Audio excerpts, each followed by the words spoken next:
when I think about the biggest opportunity in healthcare, I'll use a silly analogy, which is, let's say that you and I were in marriage counseling and you are the healthcare industry and I'm a human out in the world.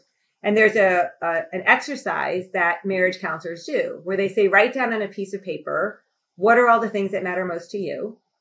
And what are all the things that matter most to your partner? And then you compare the two. And you can imagine, I started this by saying it's a marriage counseling, right? Our marriage isn't going well. Well, if you did that exercise, the healthcare industry and humanity, there'd be virtually no overlap. Because what I just described about my insane moment as a human who works in the healthcare industry and is insanely motivated to help people be happier and healthier in ways that impact top and bottom line, blah, blah, blah. What's really going on every day is the fact that I'm a mess.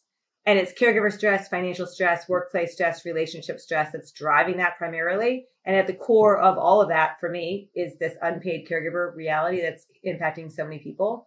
And I think if the healthcare industry started talking about, you talked about sex, self-medicating,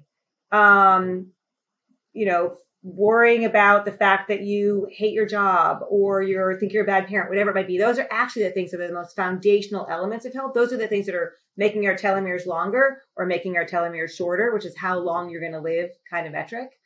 And so I think that for me, I want to meet people with radical transparency, enormous authenticity, with this foundational presumptive close that we as a population recognize that to love on one another, to care for others, and be cared for ourselves is the single most foundational element of humanity. And anything and everything we can be doing to support that is actually going to result in health. And that's weird. And for some people are like, but that doesn't say anything at all about your heart rate or did you exercise or what are you eating or how much does something cost or is it accessible or not?